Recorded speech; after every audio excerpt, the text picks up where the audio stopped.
welcome to the Minorities Report, a year in Marvel. We're back at it, boys. Yeah, it's been a little while. How's everybody doing? I'm going to patiently wait for your answer now.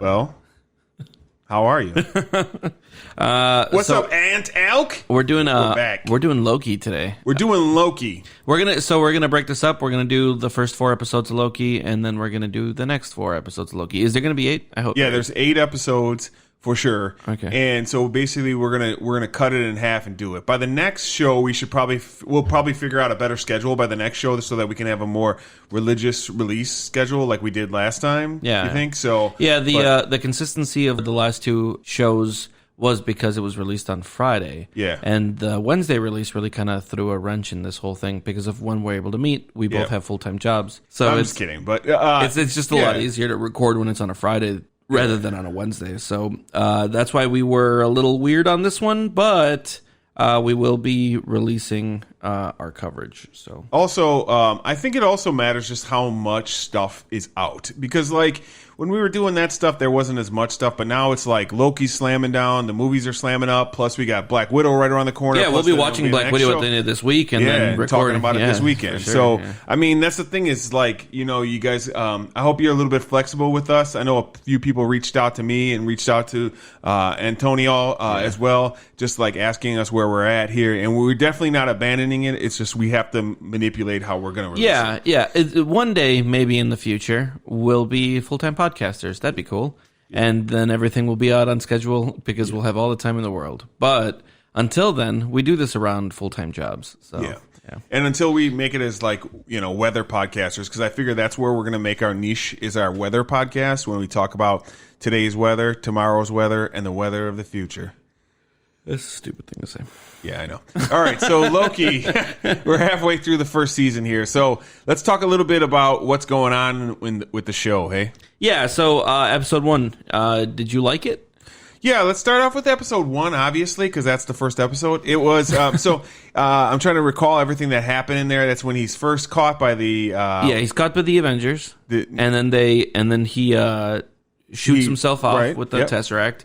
The TVA show up in the desert. The TVA, yeah. They take him. Yep. I liked the right away. I saw the black lady show up. Did you watch Lovecraft Country?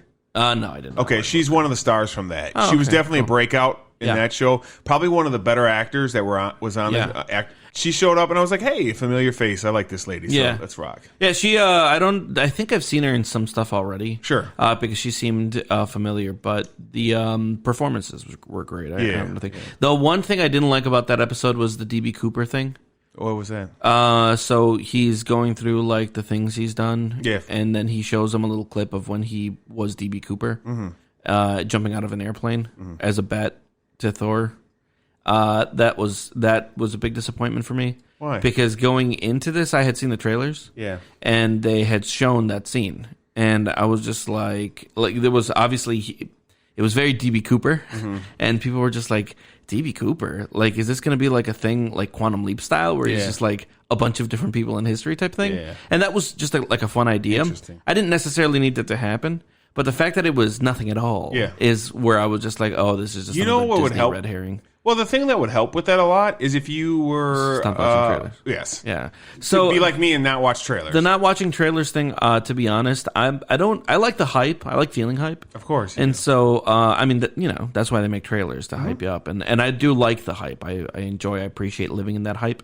And so I watch the trailers because they're cool to me. But I don't like this new... It's not new, but this like persistent mentality that you have to deceive your fans.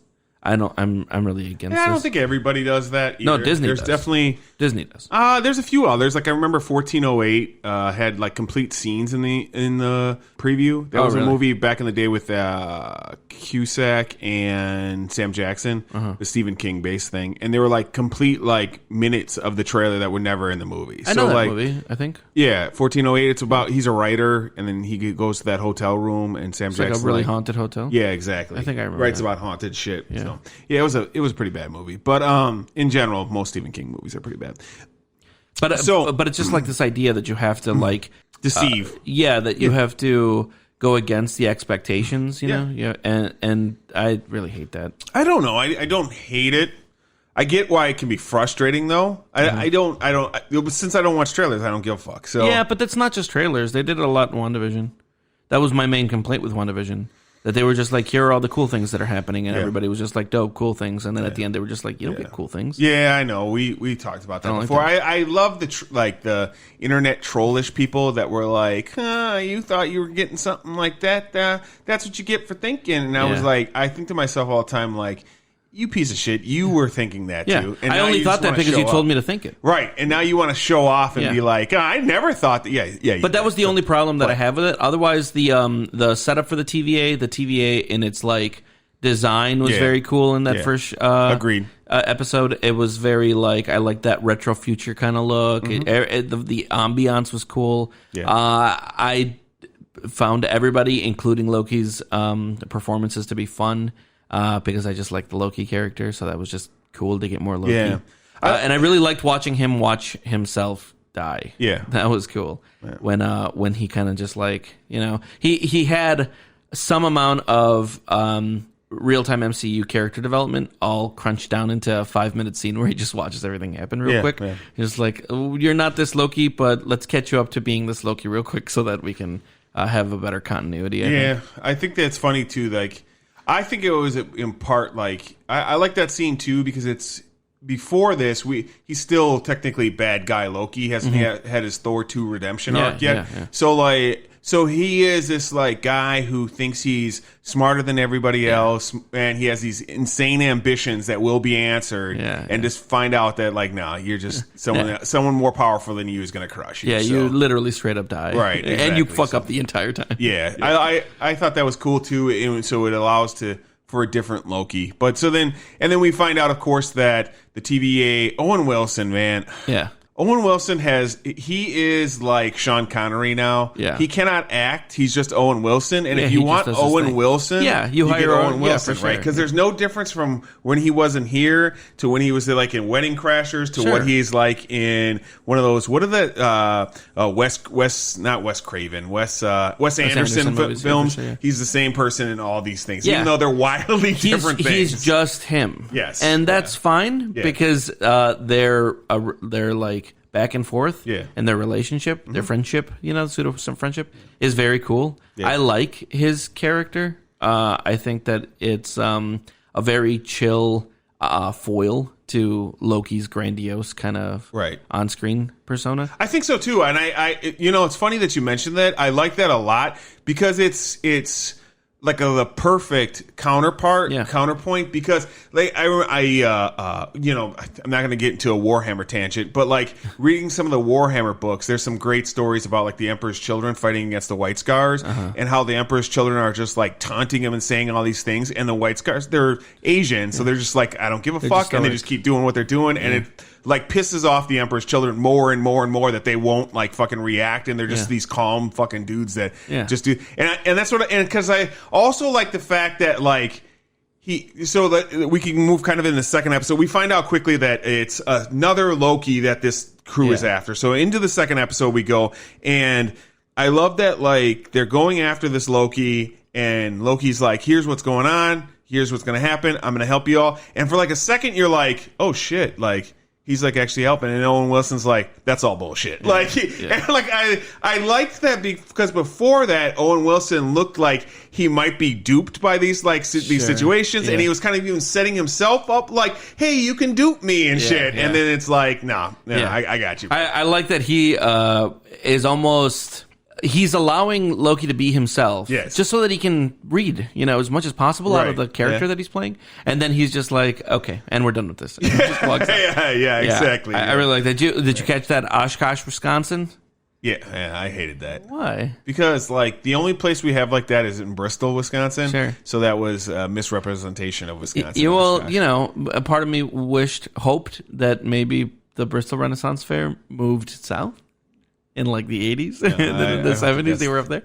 I also liked that. I think like him figuring out where they might be able to find the Loki. Yeah. That was, I think, more clever. It's funny, we were actually just talking about this earlier, about how like people aren't that clever, even writers aren't that clever. I thought that this was pretty clever. Yeah. The idea that in order to hide from a time variance anomaly, you would hide in a situation where regardless of what you did, nothing was going to change anything. Right. That to me was the definition of clever. Yeah. Like I was like, huh. I did think so too. I was like, oh, this is almost like shocking for like a Disney production, because usually they're nowhere near this clever. Sure, yeah. They're very ham-fisted usually. So I agree. Like I thought that was kind of cool that he figured that out and whatnot. And was that what the thing that they went to, was that like Hurricane Katrina or something? Where the No. So where was the that? very first one to test it, they went to Mount Vesuvius when it exploded in 79 AD. Yeah. No, I'm not talking the about second that, one, though. they went to 2077. It was in the future.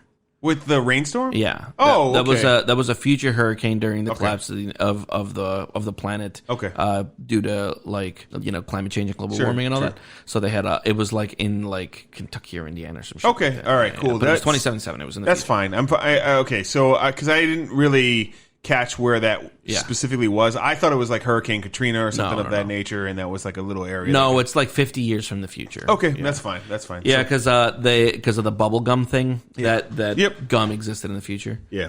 So then I thought that whole stuff was cool. Did you like the enchantment Loki?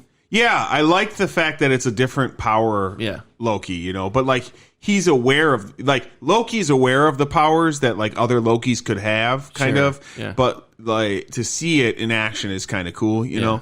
I like that scene with the TVA agent at the beginning, the cold open. Sure, the lady from Hellboy. Yeah. Oh, she was in the newest Hellboy. I noticed her right away. But she like is just going through it over and over again, and it's just like rewinding her memory. Yeah, that was a really cool scene. It was really unsettling in a way. Like I thought it was done. Like the atmosphere for that scene was really nice. Yeah, you know what though? Like I feel like that was a cool scene because it opened. But you know what my problem is with like Disney, and this isn't even really a problem with them. They've kind of failed me often with like cleverness. I don't know if I want to call it cleverness even, but like I would have thought more about this if I would have remembered earlier that they said that all the people that work for the TVA were anomalies. They weren't these people that had lives beforehand. Or no, they were created by for the TVA. The TVA, not anomalies, which is what they turned out to be. And like. You would have obviously kind of put that together with that scene, but to be honest, I didn't really like care. So like I didn't put it together. I just thought she was fucking with that lady's mind. Oh, okay. and then. But then didn't you figure okay, so here cards on the table. I thought she was just putting. I thought she was just putting the person in a comfortable situation. Let me put the cards on the table. Yeah. I forgot that they said that the TVA who created these evil for like those positions. Yeah. So I was like, oh, this is her earlier life before she became a TVA agent. Okay. So like, it's funny that I kind of figured that out. You were just like, I forgot that. Supposed to think. Yeah, I forgot that was the thing. No. So it's kind of funny that I thought, because I absolutely was like, oh, okay, this is at first. You know what? For the first moment, I thought, oh, okay, this woman had a friend that looked like this Loki or something like that, and that's how she's connected to this. And then obviously they do the skip take, and then I was like, oh, okay, she's controlling this situation, and then she's giving her a memory from her earlier life before this and whatnot. And so that is what happened to me. Having remembered that they were all supposed to be created.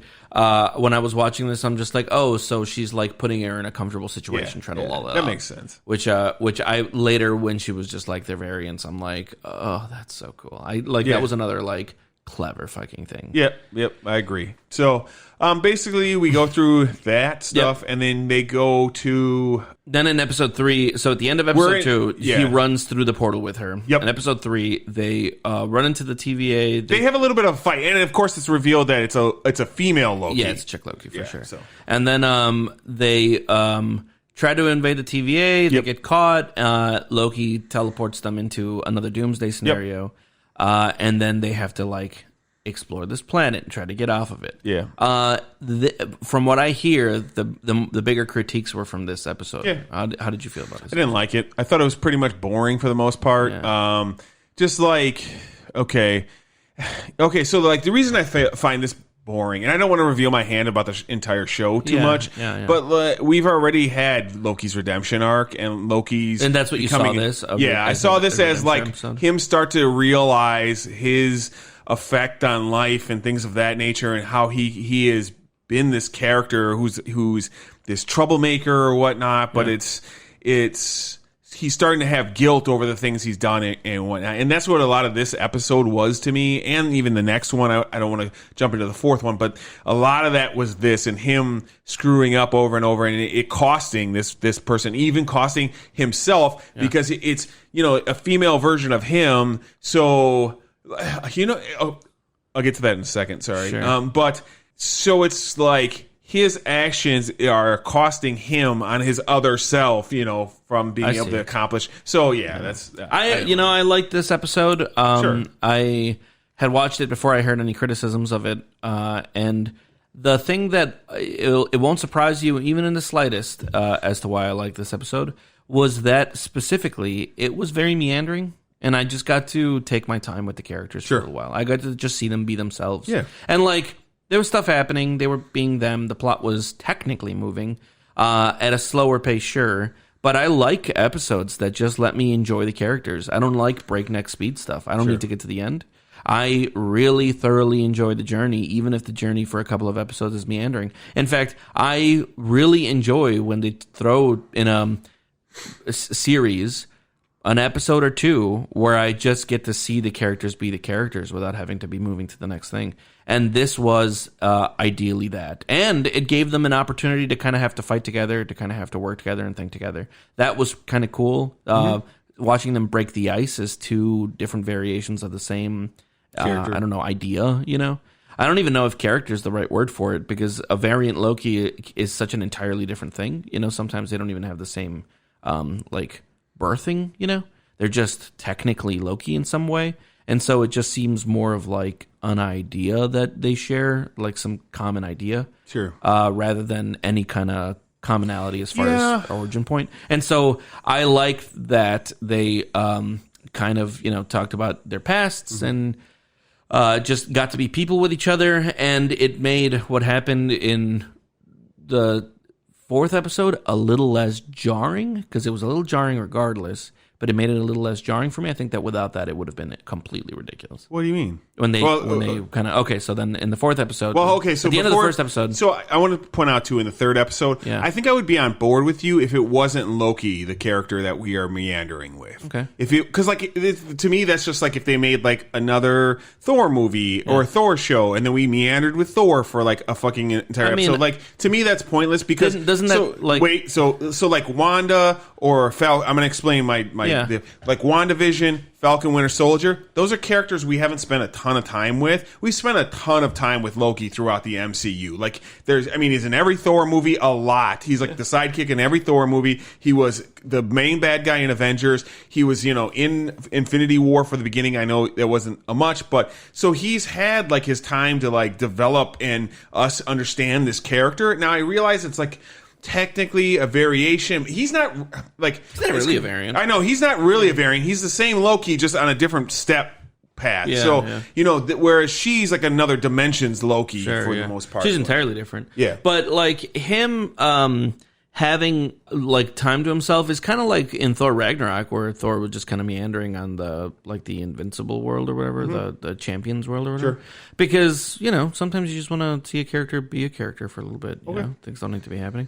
And also, more importantly, it kind of needed to happen in order for it to effectively set up the fact that they're kind of attracted to each other. No, I don't think you need that at all. If that would have just happened out of nowhere, that would have been a little bit more jarring. Really? See, I thought that was obvious from the first moment, and it's so fitting for the character. It's fitting for the character for sure. Yeah, absolutely.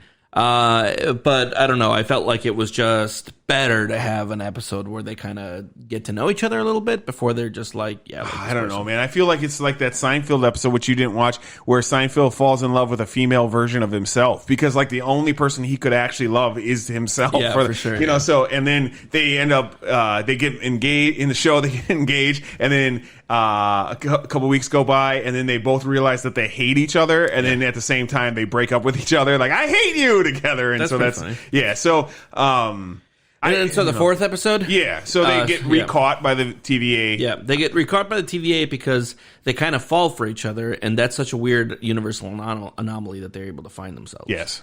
And then they get caught, they get interrogated some, they start to spill the beans a little bit about how everybody's a variant. Yeah, Loki has more scenes of him becoming a better character because he's realizing his past. Like, yeah, man, yeah. Yeah. I mean, cool with it? I'm not. Yeah. Okay, so and then yeah, you're right. She helps reveal that they're all so real characters. The one lady, the black lady. Yeah, she had gotten enchanted a little bit. Yep. And then obviously she was a little stronger, so she probably took a little bit more enchantment. Had to see some of her old memories, couldn't shake them. And then she wanted to go figure out what it was all about, and I really liked that. I like watching the stress and anxiety about it. And then simultaneously, Owen Wilson's character is also figuring out that he might be a variant himself as well. Yep. I really liked this stuff. This was a good more episodes. This is none of it felt like it was treading shit I didn't want to see. No, none of it felt like it was breaking my suspension of disbelief. All the characters acted like you'd expect them to act. Mm-hmm. None of this broke me. So I really enjoyed this episode too. Mm. Okay, and then also importantly, Owen Wilson finds out that his lead lady that he's kind of depended on or whatnot has been lying to him. Yeah, so they also reveal that the Masters of Time are just bullshit robots. Yeah, so it looks like they're all going to go get pruned, like she's just like, they want to see you too. And at that point, I'm just like, oh, they're going to kill all these people, huh? Because Owen Wilson got too close or something. Yep. And then they get in there, and well, they kill Owen Wilson first. Yeah. So when they got into the Timekeepers thing, I was just like, oh, more celestial shit. And then I was just like, they look kind of stupid for being celestial shit. Yeah. They didn't agree. They didn't give them as much gravitas as they could have. Right. And then when they busted them up, I was just like, good. Yeah. Because celestial shit, Marvel could do better. Yeah. And then they all turned out to be robots, and then Loki gets pruned. Loki helps female Loki a bunch, and then wants to reveal that he loves female Loki, and then right as he's gonna say it, he gets killed. And then you cried. Right? You jumped for joy? So unbelievably happy with this scene. Yeah. I was like, this show finally... Okay, so putting everything on the table now that we're on it, so far, don't like this show at all, other than the fact that Don't like this show at all? Other than the fact that it's fun. It's fun things happen, it's Doctor Who-esque. So you do like this show some? I don't... Okay, so I like that part of the show. It's fun to watch for 35, 40 minutes, okay? It's the worst show of the three for me so far. Interesting. The only thing that saves it, to me, is the fun acting of it between Loki, Owen Wilson, even female Loki, which I don't... Even her I don't love that much. I love the chick from Lovecraft Country, though. So there's a few characters that I really enjoy quite a bit. And I like... some of the cleverness to the show, but overall, I think it's just such a pointless fucking show. That's so funny. Mostly because... You think the show is clever and fun, but you think it's bad. Yeah, I think it's pointless. Sure. Because I feel like if this was about some other character, I'd give a shit. The fact that it's about Loki makes me not give a shit. Because this character has had his evil time. He's had his redemption arc. He's had his time in the MCU. He's left the MCU. Yeah. Then they kill him, and I was like, okay... Cool, now I'm on board. You're changing up things. You're going to have a future Loki, but it's going to be this female Loki. Perfect. Now I like this show. Yeah. And then the post-credits scene happens, and we find out that he's not dead at all. Yeah. He's just teleported to another space with a bunch of other Lokis. Yeah. So we know that pruning doesn't kill him. Owen Wilson's not dead as well. Owen Wilson has gone somewhere. So that infuriated me almost as bad as the True Detective. So it's less bad than True Detective season 2 because they pull this exact same thing in that show where the first season has Matthew McConaughey and White Man Can't Jump. Fuck, I forgot his name. Woody Harrelson. Yeah. They're the main characters. They do their detective thing. Boom, bam, bing. They go to the next season. You get Rebecca... What is her name from Doctor Strange? The love interest in Doctor Strange. I forget her name. Okay. Her and Colin Farrell. And I was like, cool. You got two new characters that are... Because this is what they're going to do with True Detective. They're always going to have these superstar characters that play in the show. Yeah. Episode 2... Colin Farrell gets blasted in the fucking chest with a shotgun, like just boom through the fucking door, and that's how it ends. And I was like, that's fucking amazing to me. Like, you are so brave to do this kind of thing. Literally the first second of the next episode, he's alive, and they shot him with like fake powder Salt shotgun blast, sure, right? And he's perfectly fine. Yeah. And I hate things like that. It's more accepting that it's Disney, and it's more accepting that they didn't wait till the next episode, or they at least like 10 minutes later showed you what was going on, so they didn't leave you hanging on that. Because if that would have been the start of the next episode, I've been really angry. Yeah. But it was still because you would have walked around for a week thinking that this was actually going to be a good show. Yes, something that was going to be daring, and instead it's like, okay, you're not going to be daring. Fine, whatever. So you saw the point for this for one hot second. You saw the point of this, being this is how they reintroduce a new character into the MCU and get rid of an old one that had his time in the sun. He doesn't need any more that was time the in point. MCU. Yep, that's what I thought this was going to be. Yeah, it's clearly not. Yeah. Maybe it will end up that way, and I'll still enjoy it. Like in episode 8, he's going to go off, and Todd Hiddleston will be done with MC. I just don't see that. I'd love it. Yeah. Because it's brave thing to do. It's brave, but it's not going to probably happen because Disney's going to try to hold on to as many other actors that people like as long as the actors want to keep doing it. I think that they're going to hold on to them as long as possible. Yeah, for sure. I like the show. I think that it is a clever show that is very fun, and so we think it's the same thing. Yeah, for sure. But come down on different sides of it. Yeah, because like fun isn't good enough for me. I know, because you're looking for a point, and I think the point is just a moment to moment experience. You know, like I don't I think that a satisfying conclusion would be cool, and I hope for it. But for the same reason that I liked WandaVision and that I liked Falcon and the Winter Soldier, even though both of them had endings that I would have liked. They still had cool bridges to the future of the MCU. Yeah, they were fun stories that had cool bridges to the future of the MCU. I think that this is another fun story. I'm going to enjoy the story of it. Now, if they stick the landing, God, even better. Like please stick the landing somehow.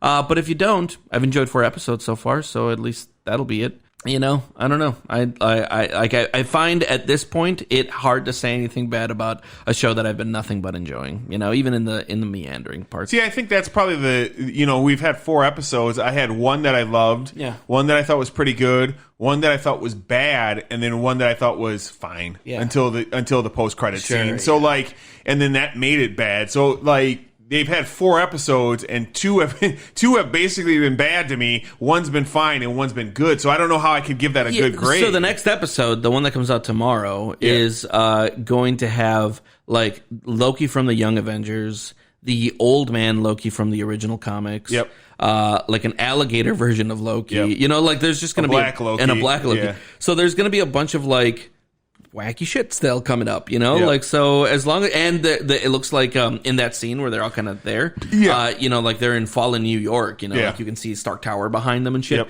So I'm excited, I want to see more. Yeah, I agree because it's clearly that this thing sends you to like a variant world, like kind a of Nexus thing going on, right? Exactly, where Loki won that war in New York or whatnot. Sure. I'm sure it's going to be something of that nature. Sure. So, which it's all of it's I'm definitely not saying that this isn't interesting, but I'm preparing myself for this to be a pointless show. Sure. And so I'm not going to do what I even did with WandaVision because WandaVision, I definitely kind of got into it. And I would say... You got into the theory. You were like, oh, I wonder what, so, is Mephisto coming? If I was You think it'll be Mephisto this time? It is Mephisto. It's not going to be. Yeah, it is Mephisto. So he's the one that's running the TVA. Yeah, there you go. So dude, if it was, by the way, I would stand up and clap. For Mephisto? Yeah. If it turned out that Mephisto was the one that was doing the TVA, dude, I would think it's more. I would scream, clap. I'd eat tears in my eyes. It would remind me of like the Force Awakens like trilogy where like people cry, and so in the end they're like, okay, we'll give you what you want. Sure, like yeah. we all cried about WandaVision, sure, so yeah. Disney's like, They're fine, just like, here's your fine. Mephisto. You were right about Mephisto, I guess. Yeah, I don't know, man. I don't know. We'll see where this goes. I'm definitely, I'm not bailing, obviously, and I'm interested to see how this finishes up. But we'll see how it finishes it up. Sure, okay. And we got, you know what? To be honest, like this is gonna be an interesting week because we hit into episode 5 after a big fucking thing that happened in episode 4, and Black Widow this week, which I feel like is going to be something I personally really enjoy. So we'll see. Yeah, for sure. Yeah, we're gonna be talking about Black Widow. We'll probably have that episode up sometime before next week. Yeah, for sure. And then since we're not doing this weekly, we'll probably have Black Widow next week. Yeah, for sure. Yeah, that makes more sense. Because the next episode for this will be when the series ends. Yes. So don't expect anything until that. Okay, man. Well, this was a cool episode. Hell yeah, man. I hope you guys are enjoying it. I'm enjoying it. Jason's enjoying it. He pretends not to be. Yep. And then we will also be releasing... C+ is still a C+, bro. We'll also be releasing the Watchmen episode soon, too. We did get that recorded some time ago, and... that should be out momentarily.